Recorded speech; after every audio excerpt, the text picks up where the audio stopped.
Okay, so good evening again. Welcome, everyone. Hope everyone is okay. I hope no one here is made out of sugar or salt because the rain is ruining our lives, right? We would be all like spread all over. Um, in Brazil, we used to say that, when we had like rain and the Spiritist Center would be empty, and we would say, yeah, people are made of out of sugar or salt because nobody came. So, um, part of life. That's we need the rain.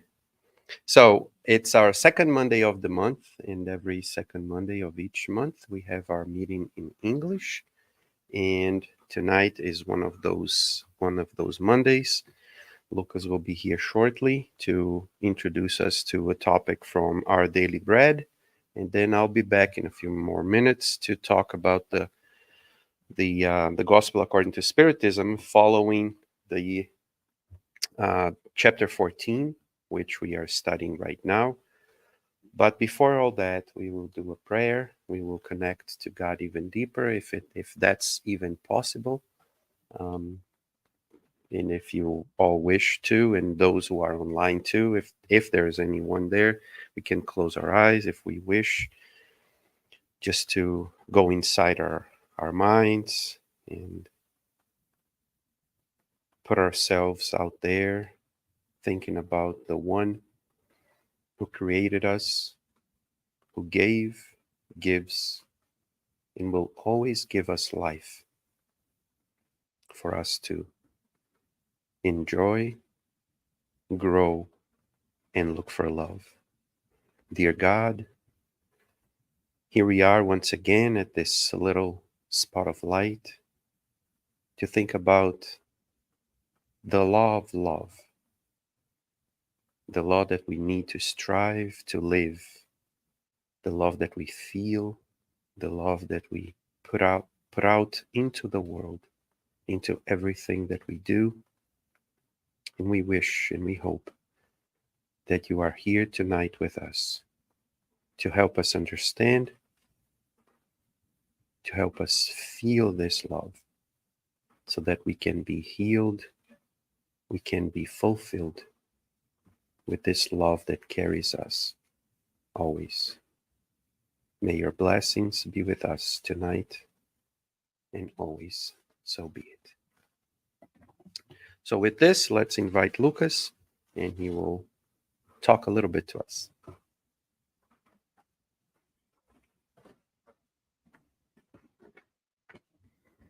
Good evening, everyone, once again. So, as we do before our study, we always read a message from one of Emmanuel's book. Today, we're reading from our Daily Bread, message 168, entitled At Dawn. Early on this first day of the week, while it was still dark, Mary Magdalene went to the tomb and saw that the stone had been removed from the entrance. It said it was John 21. We should not forget the circumstances in which Mary of Magdalene receives the first message regarding the resurrection of the Master. In the midst of the disorders and disenchantments of the small community, the great converted one wastes no time in sterile laments, nor does she seek sleep to forget. Tough to read, sorry. The companions had broken the pattern of confidence between the remorse of their own defection and the bitterness over the sacrificing of the Savior, whose sublime lesson, as yet, they were not able to learn. They became confused over the negative attitudes. Contradictory thoughts and anguish pierced their hearts. Magdalene, however, breaks the painful emotional veil that engulfs her steps. It is crucial not to yield under the burden, transforming them, above all, in a basic elements towards spiritual growth, and Mary resolved not to become fearful in the face of the pain. Because of the Christ, because the Christ had been sacrificed on the cross, It would not be fair to condemn this loving memory to forgetfulness or indifference. Vigilant, attentive to her needs, prior to satisfying old conventions, she goes forth to confront the great obstacle, which was the grave. Very early, prior to awakening her very own friends, she encounters the radiant reply of the eternal life. Recalling that symbolic occurrence, let us remember our prior falls for having forgotten the first day of the week, changing on every occasion the earliest for the latest. Um, when I first read this message, I thought it was a little bit difficult to understand, to be honest. It took me a lot of reflecting to actually get the message behind it. But once I did, um, as many of you probably heard, I like to try to make a connection to my life every time, right? Because as we always say here, the message first is for those who's reading it, actually. So if I was chosen to read this message, because there's something for me. And so I always try to make a connection to it, to my life. And that's what I'm going to try to do. And I hope it helps you all as well. So the example of Mary here, to me, it shows how we usually go through life trying to putting things off, right? So we always focus on things and we get disappointed and we just leave them aside and we go to the next task and the next problem in life, not always trying to overcome the obstacles, right? Not always trying to face whatever comes our way at that time. This is exactly what she did, while others, were grieving. And after they if we think about what happened here in this event, um, some of Jesus Christ's followers at that time, they were still, up until the moment that Christ died, they were still expecting him to um, just come out, right? And he was like, no, I have all the power, I can continue living, right? And they focused only on that problem. And after they saw that the Jesus actually died, right, they were they didn't believe in many things, right? In disbelief, while Mary didn't. She picked on what she could learn from that, and she kept on in life, right? Still believing in all the message that Jesus had actually left us, right? Left at that moment. She was still grieving, right? She was still hurt from everything that happened, but she chose the dawn, right? She chose to change her life early before others. She chose to see that good and make the change. And I think the invitation, like that Emmanuel makes us here in this message, right, is that we also should look at our lives on a day to day and see where, if we're putting things aside, right, so you're just pushing them and you're like, okay, I'll deal with this next or at some other point, I'm not ready for it, right? And I guess the message is that we're always ready for it, and the earliest that we deal with it, the better it is for us, right? And so let's face it, right, Jesus gives us all the tools that we need to face and to overcome our difficulties, all of them, right? And we need to understand that our effort every day today, and now from now on, especially that we have this message here with us, is that we should face everything.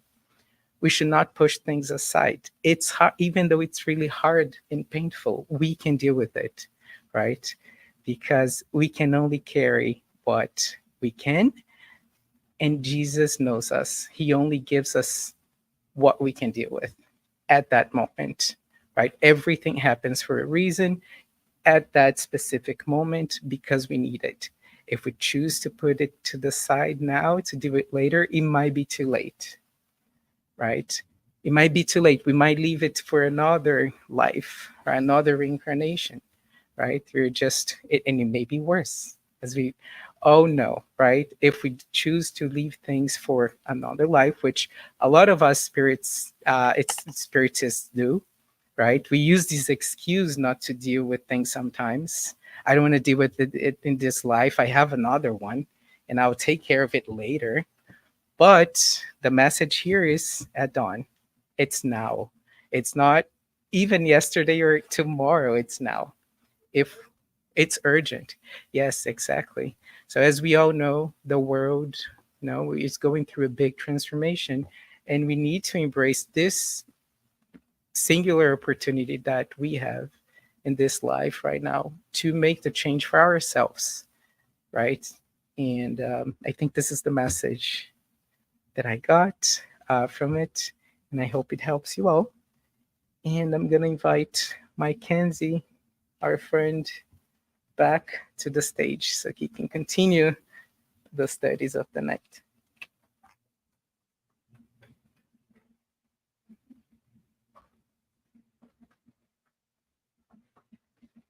And I'm back. Thank you, Lucas. At dawn, it's right now. Cannot wait. Um, so we are studying. We are reading and studying chapter 14 of the Gospel according to Spiritism. This is one of the covers, which has Kardec on it.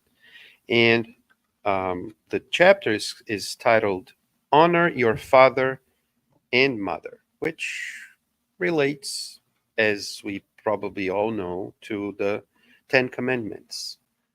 And one of the Ten Commandments received by Moses um, was honor thy father and thy mother. Honor your father and mother so that you may live long in the land which the Lord your God shall give you. That's on Exodus chapter 20, verse 12. And we are studying this chapter. This is the third talk of this chapter. The first one was filial devotion. Then the second one, which was last month, was who is my mother and who are my brothers. And now we are moving on to um, another topic, which in all fairness, it will deal a little bit still with the same thing that we talked last month. Because although Kardec divided in two items, he starts and explains a lot of stuff, and then he goes back to the biblical passage and then talks a little bit more about it. So that's more or less how we're gonna do. Before that, though, I'd like to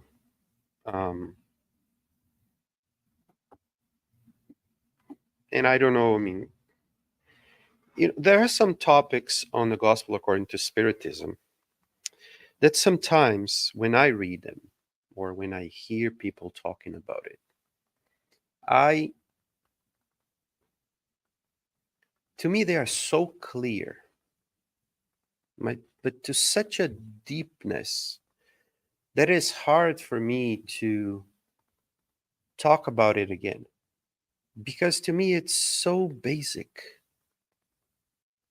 But I guess that if we are reading and we're studying and we're rereading something, that we may try to think that we know all about it and read it again because maybe we can learn something new or we can see that in a different light, that we may perceive something that we didn't perceive before. And um, hopefully for you guys, this is not, or this goes the same way for everybody, that we understand what a family is, that we all value the family, and that we understand that there is more than one family, that we can see family in different ways. because that's basically what this chapter talks about. It it tells us or tries to bring us to the understanding, but not only to the understanding, I guess, to the feeling of what family really is. And we think, or I think, maybe we think, that we all understand what family really is. But my question is has been, do we really understand it? Do we really know what family is? I'd like to start reminding myself and remembering as well of a passage that happens in the book by Andre Luis, No Solar, where there's a woman, and I'm not going to remember her name. I'm not going to remember all the details. But there's a woman that's in the that's there in the spiritual realm, and she wants to go see her family, and she's not allowed to go to see her family. So let's put this aside for a while. Andre Luis wants to see his mother. He can't see his mother. Let's put this aside for a while. Andre Luis wants to go see his family. They don't let him go see his family. And when I think about this, I'm thinking, what is it that attracts us to what we call our family? Why do we want to see our family? There's a story that I really never read the whole story. I never watched the movie that has the same name, but I don't even know if it's the same story or not. The story that's called Quo Vadis. Quo Vadis. It's a the words are in Latin. So it's where are you going? It means where are you going? So the story says, and like I said, I only heard, so I never read the story. So if I'm mistaken, I apologize, and if you know better, let me know. But the story is that Peter is flying away. Well, not on a plane, right? He's just like moving away from Jerusalem because he doesn't want to be there anymore. And then all of a sudden he sees Jesus. And Jesus is actually going towards Jerusalem. And he asks Jesus, Quo vadis, Domini? Where are you going, Lord? Where are you going, my Lord, my Master? And he says, I'm going where I'm needed, or something like this. I'm going where, and I'm adding this, and I'm telling this because I'm going to say and relate to what I just told about Andre Luis and all his story. I'm going where my family is. That's not what he says, right? At least not as I can tell because I didn't read, but that's how I feel that Jesus is saying. Where are you going, Lord? Peter asks him. And Peter is kind of flying away from the troubles or going away from the issues, from probably being persecuted, probably being like people are looking for him to kill him. I don't know the story, but if Peter is moving away from somewhere, from where the center of the stuff is, and he's kind of uh, trying to escape from there, and Jesus is actually going on the other direction, it is as if I'm going where my family is. That's what Jesus is implying, or his actions are telling us.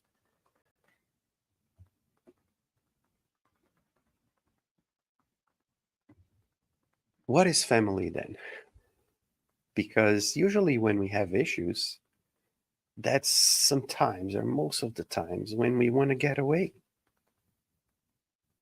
when we want to fly away from. And probably that's what Peter was trying to fly away from, because he was being persecuted, but his family was all there. But he was moving away from there.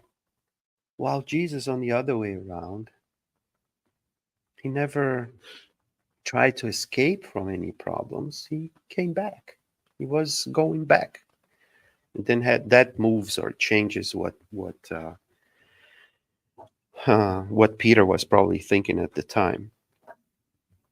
So the woman couldn't go, and I'm going back now to No Solar. The woman couldn't go back to see her family. And then we can ask why.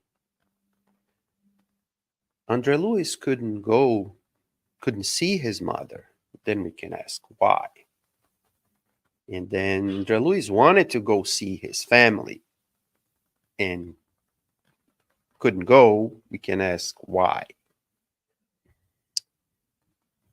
To the first two, to the first and the last one, Andre Luis and that woman, they couldn't see their families at that specific moment because they would not be able to handle the problems. The first one actually goes, and then she kind of loses it all. Andre Luis is not allowed at that moment, but when they think that he is ready to go back and see his family, he goes down to see his family. And he almost loses it. He almost loses it. Because his wife, his beloved wife, the wife and the woman that she thought that was the love of his life, is actually now married, remarried. How would we handle this?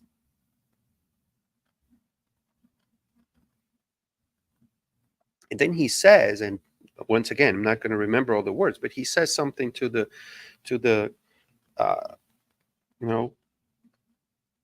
the fact of, now after he realizes it, and he kind of loses it for a little bit, but then he says, what am I doing if I'm going to treat him badly and he is sick? What am I going to do? What have I learned in this past year or 2 years or whatever, how much time he spends there, if I don't look at him as part of now my family?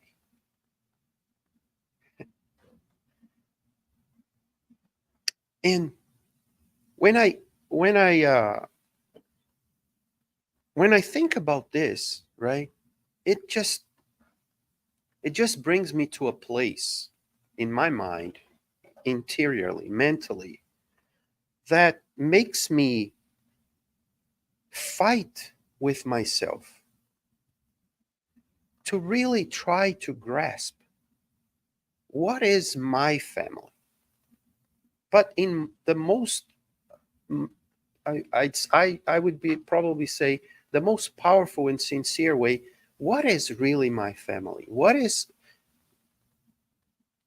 because, I mean, there's another situation in Osola which is much, much worse from our perspective in terms of family. André Luiz goes to this house and he finds this man, or he talks to this man, and he brings, this man brings him to his house. And then all of a sudden he finds these two women working together at the house or doing something. And who are these two women? They were married. This guy has these two women that in previous lives they were married to each other. So he married the one and then he married the other one, and now they are all in the same house. Would we be able to do something like this? Where is our jealousy? Where is our pride? And of course, I mean, he is telling the story of this guy with two women, but it could be the other way around. It could be one woman that was married to two men in different, one died and then she remarried. And then what will happen when we wake up if we really love the other person, if we were really a family, if we like cared for each other, what's going to happen? And now that's one life only. I mean, we're talking about this life, this moment here. How are we dealing with all these? With the personality changes? Because being spiritist, we have to consider our previous lives. That's a given. We don't discuss this. That's a given. We lived before. And if we lived before, we had a family before. My father in this life could have been my son in a previous life, or the other, or whatever other relationship that we had. So how do I refer to my father? How do I call him a father, a mother? It has so many implications in what a family really is that I'm talking about one life, then I move to another life. But let's go back to one life only. I have people that have more affinity with me than some of my close personal acquaintances or families. Oh, my cousin is my family, correct? Our cousins are our family. But I have friends that are closer, much, much closer to me than are any cousin that I have. And we all are like this. We all have the same kind of thing. Everybody. What is our family? So I bring this, and all this that I'm saying, of course, is not written here in the Gospel according to Spiritism, but Kardec infuses his text with this idea of our kinship or our family ties being of two orders. One is of the material order, the body order, the corporeal order, which is I have a connection, a physical connection. And when I mean physical, I mean there can be two or even more, but one is blood related, and another one that's body related, but not necessarily blood related. Like a wife and a husband, they are not blood related, right? They are body related. But a mother and a son, or a father and a grandfather, they are blood related. And so we have corporeal ties, which is from people that I knew and that I know here, that I have connection to, and they are very close because they are connected through this web of blood relation. And then there are the others. There are all of you here. None of us are blood related, but we are bodily or corporeally related. With some of us, we have more connections, more rapport. With some of us, we don't have that much because I'm seeing for the first time. So, and some of you who are online, some that I'm seeing again after a long time, and some that I see quite more frequently. And we create relations. We create, relationships. So this is here physically. But then I find, for example, my wife or my two daughters. My wife is not blood related to me. My two daughters are not blood related to me. They are bodily related to me. My grandson, therefore, is not bodily related to me, or it's not blood related to me. But there is no deeper connection than the ones that I have with them. Where does this come from? And we are spiritists, so we kind of know where this comes from. And we have this connection. We have this connection that physically or my memory cannot recall. I cannot remember. I don't know. And we maybe don't know as well. Some people may be able to see where they came from, where they were together or not. But that doesn't matter. Because when we are together, we are together. And when we are apart, we still are together. Because we have this connection that goes deeper than just the physical part that needs to be there all the time. When Jesus asks, and that's when Kardec connects what he's saying to the topic of last month, who is my mother and who are my brothers? Those guys and the mother, those people who came to see Jesus, and I'm going to read because this is very, very important. I'm going to read, it's two small sentences. And arriving at the house,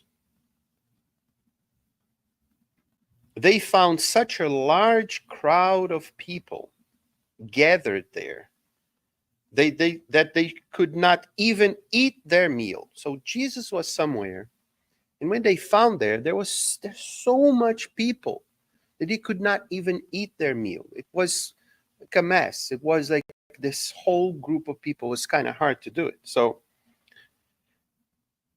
then Matthew continues, or Matthew and Mark. When his family learned of this, when they knew that this was happening, they came to take charge of him, to take Jesus, to get him.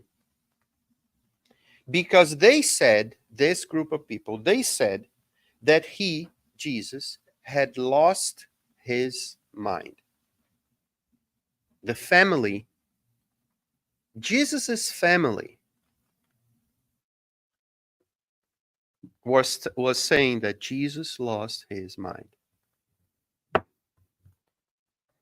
Jesus knows this.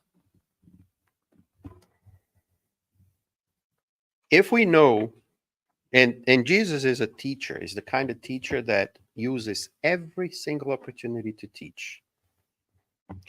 So his brothers, who based on tradition or Hebrew tradition, some people say that cousins could be called brothers too at that time. So no one knows exactly who were the ones that were there. If they were really brothers, like in terms of being the son of his mother as well, or they could be sons of his family, and then it would be cousins. So brothers can be cousins, or so. It doesn't really matter, because the teaching is not about, brothers or cousins. The teaching is much broader than just brothers and mother and father and blood relations. What Jesus is, and then Jesus says, who is my mother and who are my brothers? What is he asking? He's saying that, okay, so you see, I'm bloodily or corporeally related to those people, to these people. They are my family. They are my physical family, and he's actually acknowledging that they are family. Otherwise, he wouldn't have said anything, or he would have said, they are not my brothers. That's not what he says. He asks so that we can think, because that's how a teacher does. A good teacher, at least. A good teacher doesn't or she doesn't give you the answers. He gives you the questions. because that's through the questions that you are going to be able to work your mind and find the answers. They might guide you to find the answer, but if they give you all the answers, what's the point? It removes out of myself all the exercise. Based on my big belly, you know that I'm not going to the gym, right? So you look at my you know that I'm not going to the gym. So if I go to the gym and the machines do the work for me, what am I going to the gym for? That's what a good teacher cannot give you the answers. It explains everything, right? Shows how it is, and then give us trouble. That's what teachers do. We call it problems, right? Or questions. But what they give us is trouble. They are troublemakers. Teachers are troublemakers on purpose. Otherwise, we don't learn. Oh, I want you to teach me patience. Oh, don't ask. Don't ask a teacher to teach you patience because you're going to be bullied so that you have patience.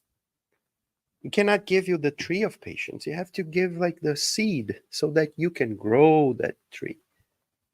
So Jesus doesn't say, I don't have a brother. No, he says, who are my brothers and sisters? Maybe those are my brothers and sisters. But he gives a condition for those to be their brother, his brother and mother and father, and be part of his family. And now we can probably use the word or say the true or final family. Because if I'm not a family now of someone, it doesn't mean that I will never be part of the family. Actually, if we consider God as the creator, and if we call Jesus brother, everybody is our brother and sister. And we understand this very easily. But do I want to call Jack? Yeah. Yeah. Do we want to call Jack the Ripper our brother? Do we want to call a serial killer, whoever it is, our brother? Do we want to call that woman who did that, or that other woman, or that man, or that guy, or that other my brother or sister?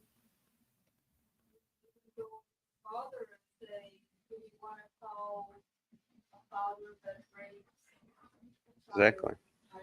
Closer, exactly.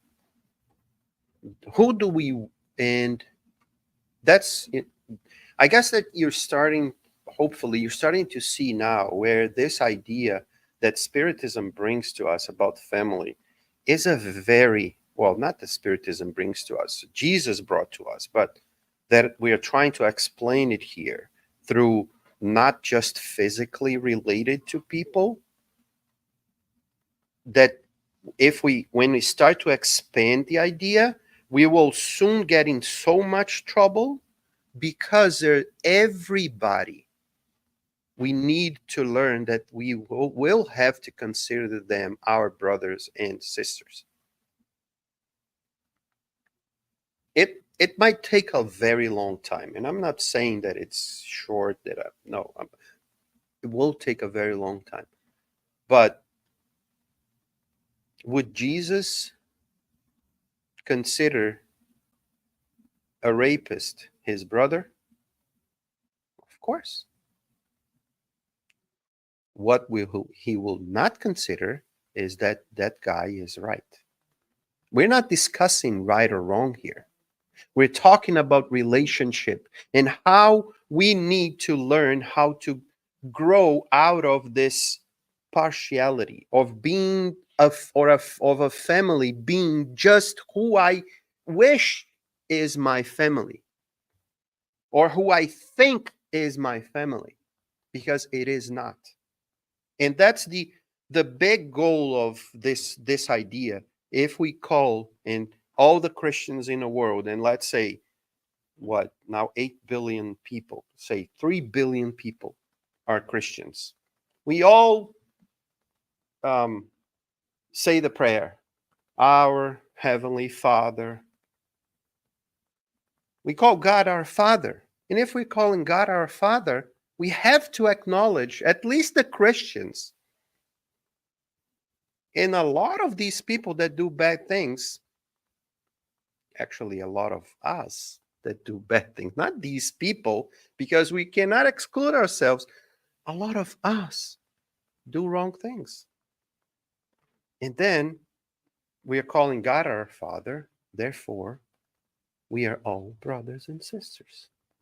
So when Kardec talks about this corporeal kinship and this spiritual kinship, he kind of divides this in two groups based on what Jesus asks, or who is my brother, who is my mother, who are my brothers and sisters. And he says, my brothers and sisters and my mother are the ones who are connected to God, who are deeply connected to God, or who, but to use his words, and I'm just interpreting here, but I'm using his words. I'm going to read from here. These are my mother and my brothers, for whoever does God's will is my brother, my sister, and my mother. The ones who do God's will, the ones who are in tune with God. But what does that mean?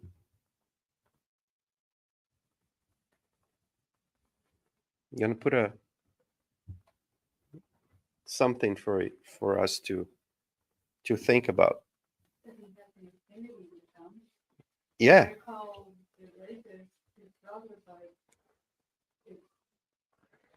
He knows that he was created as Jesus himself was, but he wasn't all the way there yet, so he might not really want to talk to that much. Yep. So I'm going to say this. What is the ones who do God's will? So let's think about, I don't know if you probably were all alive when it happened. The tsunami that happened like, I don't know, 10 years ago around, I guess. I don't know, 2006, I think.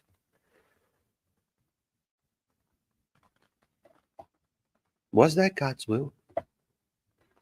The tsunami? I'm not talking about people. I'm talking about things. Was that God's will? Because it was a tectonic plate, there's nothing to do with the humans. It's the earth doing its own thing. I know that we are accelerating some stuff, with emitting so many poisonous gases into the atmosphere and warming things up, and the ice is melting, a lot of that stuff. And we see that we have some hand in some stuff.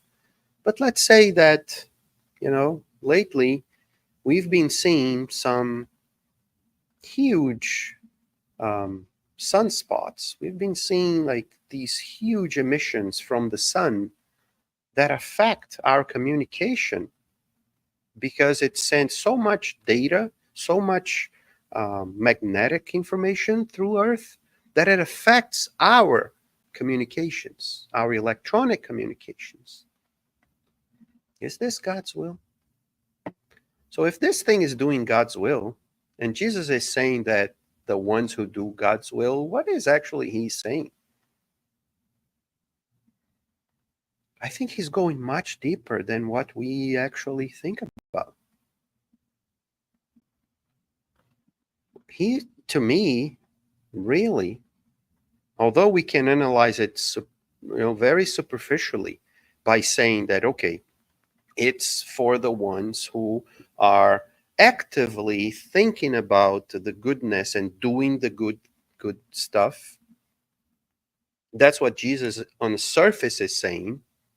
And it is true that we are most connected, and we can call the deepest brothers or sisters the ones who are in tune with me. There are like think like me, that we work together, that we are easy going, right? That we can, live together for a little while, or work together, or, we think the same thoughts, or we do similar things. We have the same kind of things that we like, that we talk about. So it's, but what about those who don't think like us? Jesus is not saying that we are not brothers with those, and that he is not brother with those. So if we go deeper into what Jesus is saying, I think, and that's my personal take on this, is he's actually making us think and making us see that everybody, to a certain degree, is making God's will. To a certain degree. I'm not saying that everybody is doing. They can go against God at any time. But if God forgives that person, because God knows that we will one day get to be a better person, because if I see my son doing something, or my daughter, or someone doing something wrong, but I'm trying to show him, we try not to see our son as what he is now, but what he will be. Because that's what we are preparing him for.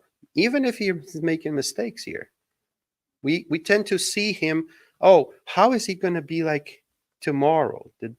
Right? My grandson doesn't speak very well. He's going to a speech therapist to articulate the words, to learn how to articulate the words. We're thinking about him now, but we are actually thinking about how are we going to stop him from talking? Because there will be a moment when we will want him not to say anything, right? So we're always like thinking a little bit ahead, because we picture in our minds how we are going to be, or how they are going to be. So when Jesus looks at a person that's not doing God's will at this moment, what does he see? He sees that person doing God's will in the future. So even if he is not my brother now, he will be. Because he sees us in the future. Otherwise, bless you. Otherwise, we would have no hope. There will be no, why don't stop everything now? So when we think about, and we bring Spiritism into this thing, when we think about the past as well, because when we talk about this, and we usually think about the future, but think about all the relationships that we already had in the past. Some we are building right now. Some of these relationships, we are seeing you, or maybe not, but we're seeing you for the first time in this life, and probably in a previous lives as well. Who knows? But some people, we just relate. We are able to relate easily. And where does this come from? It can be just because, we have share the same kind of ideas. But sometimes, I share the same type of ideas with some people, but it's just hard to communicate. And some people, I'm not even that, I don't agree even that much with how the person thinks, or stuff that the person says, but it's just fun to be together, because we have something that we share that we don't know where it comes from. And where does it come from? So, being a spiritist, we can easily see that we not necessarily have met before, but spiritually we have the same kind of ideals, and then we synchronize. Let's use the word. We synchronize, and then we find ourselves in the same wavelength, even if we have different ideas, which is awesome, because that's how we grow. If we think the same thing, we will always be the same thing. But if we think different things, we will create different things, because we'll take a bit here, and we will grow together. So when we are joined in this life with a group of people that we call our family, it's for a reason. It's for us to grow together. It doesn't necessarily mean that that family, that physical family, that blood-related family, it is right now my spiritual family in a sense of, oh, I am the best person that I can be when I'm with that person. But I can create from a relationship of a person, of a spirit that I never saw, a tie that will never break, that will only strengthen through time. And that's one of our goals. It doesn't have to be with everybody. It doesn't have to be immediate. It doesn't have to be right now. If we think about, again, going back to Jesus, if we think about him, he had some people that were closely related to him. Some people say that some of his closest apostles were from his family. But Peter was not from his family, and he was very close with Peter. And then we hear more about some of the apostles, and some of the apostles we don't even know about them. So even within any group, there will be more affinities with some groups and other groups. And we can have different families, as here, for example, when we talk about our group here, Cantinho de Luz, our spot of light, little spot of light, we call it a family because we created this group, and everybody that joins and wants to be here, it becomes this part of this spiritual family that hopefully, even when they are distant, even when we are away, other countries, other places, if we were able to, with time, create a bond, create a tie, that tie will last. That's creating the spiritual family. So that we can, once we move, once we discarnate, once we are, we always have that connection. And we have points of light everywhere that we can relate to and grow our spiritual family. That we are going to be able to communicate. We're going to be able to write.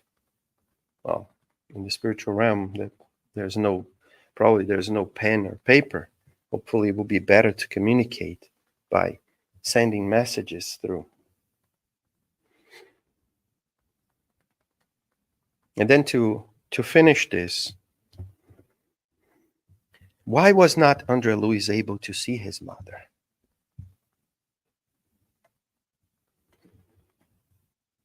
It was his mother. It was the spirit that in the last incarnation was his physical mother. He wanted to see her. He thought of her. But he was not able to see her, not because of her, but because of himself. The tie, the bond was there.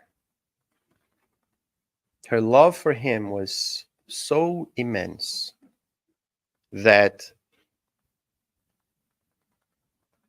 he could not see him, but he was helped by some friends that were sent by her to see to him. She was so elevated, she was so much better spiritually than he was, that for him to see her, he saw her through his dreams. He was sleeping in the spiritual realm. He was tired and he went to bed and he prayed. When he prayed, he saw himself leaving his body. But wait, isn't he dead already? So he was dead already, but even there, his body was preventing him to see her. I've heard mediumship in the spiritual world. I always thought Yeah. And then he goes and sees her, and then of course he is as happy as he could be. And she says, "Oh, I sent him to take you from that place, but I couldn't be there. I was not allowed to be there, and the same way that you could not see him, and he was there a lot of times, Clarencio, he was a lot there to help you, but you couldn't see him because you were so deep within yourself that you could not see your friend, his friend, this friend. When I think of this situation, I think of how we are still not able to see that someone is our brother. We're so locked within ourselves. We're so still dense mentally, spiritually speaking, that we cannot disconnect from our prejudices, our pride, from our selfishness, to think that I'm better than others and not see the others as friends or as brothers or as sisters. It still shows us, or show me at least, that we still have a very, very, very long way to really understand what a family is. Because we put we we put too much on one side and too little on the other side for us to finish. Are we, Adriana, can we finish, or or still a little bit? Okay. So I'm gonna give you another example of or one example of what I'm trying to say here. I already said this here, but I like a lot this idea, and and I don't know about you guys, but if I think about something that I'm thinking too much about, I start to worry about me. Because if I'm thinking too much about something, it's because something is really needed for me, not for the others. I need that. It is as if something inside myself is saying, think about this, think about this, think about this. Not because you need to learn just mentally, but you need to physically learn that. Okay, so I struggle with this idea, um, and it's also from Nosolar,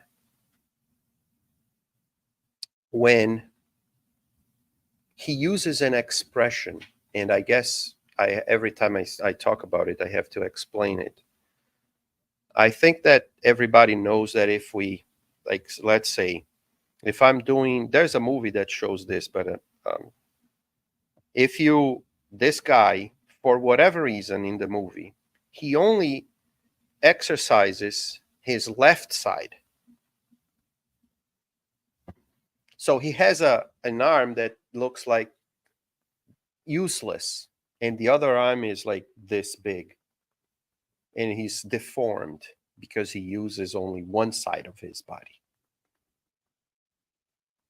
So that's when we don't use an arm. It's like, say, the astronauts when they go to space, because they have no gravity and they are not exercising a lot, their muscles become very thin and very weak.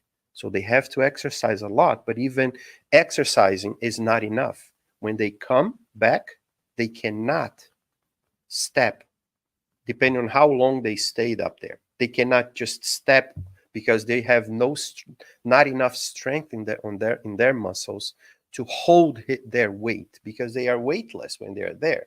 So when they kind of have to go through this thing of relearning how to walk, relearning how to do stuff, because, and there's a video, you can find it on YouTube. It's so funny. The guy just came back from space after a few days, and he's going through that thing, and he's talking about how things are in space and so on. So he's with a pen in his hand. That's why I grabbed the pen. So he's with a pen in his hand and he's talking about, and then he he's saying something, and then he just drops the pen right there, and then he keeps talking, and then he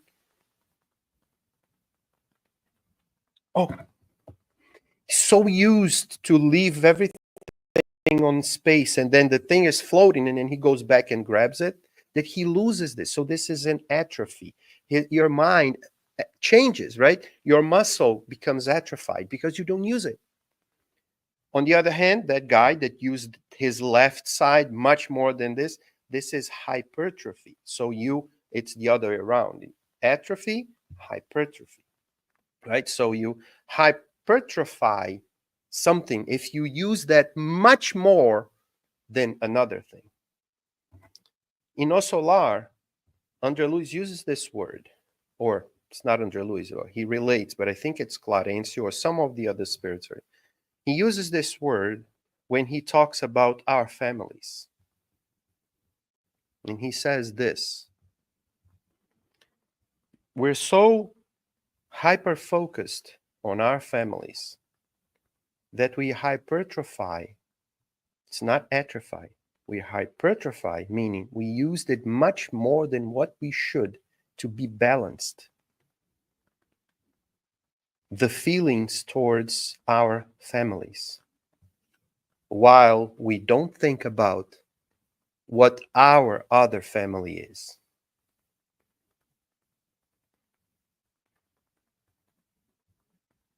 And we see this all the time. And I'm not, look, I know, I mean, to me it is hard. And I've been thinking about this for a very long time.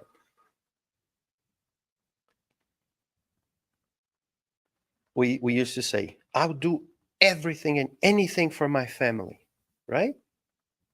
And there's nothing wrong about it. Or is it? That's just something for us to think. Not saying that we shouldn't do. I'm asking, when are we going to see that more people are our family? For us to balance or bring this at least a little bit more. We're not asking to forget this or bring this down. No, that's not what it is.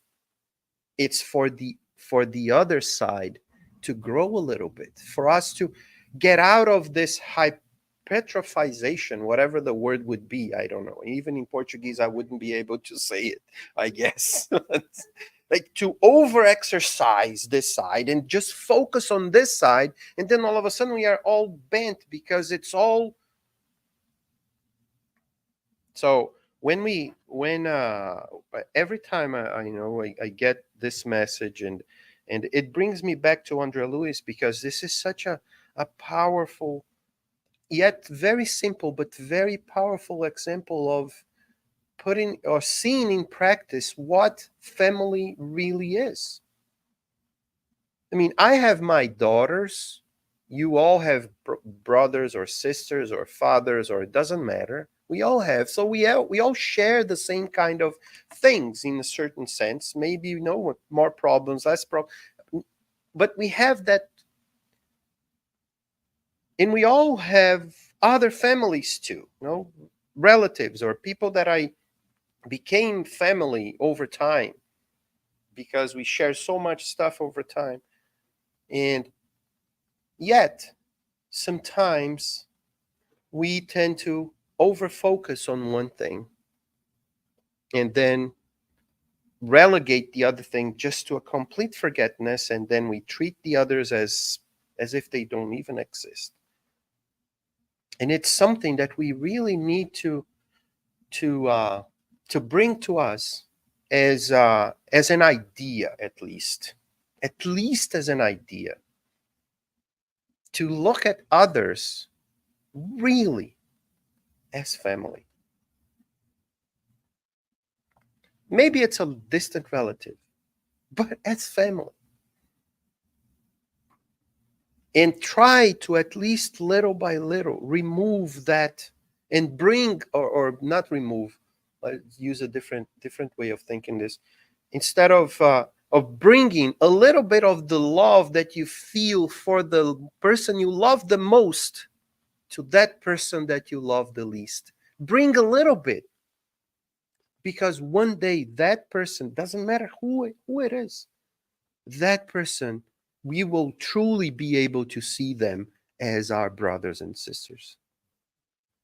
And that's the final goal. It's an utopia. It's something that's far away.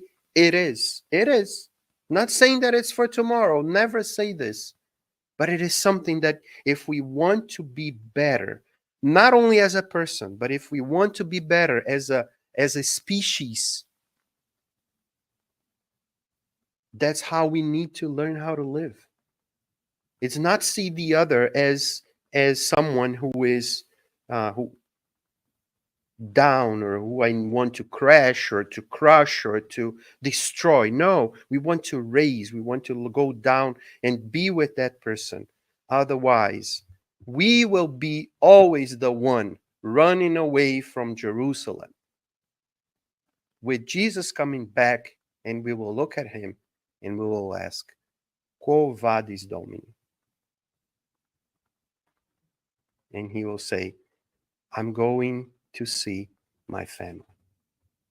And if we wake up soon enough, we will be able to go back, turn, and follow him back. Because that's our goal, is to become one big, huge family.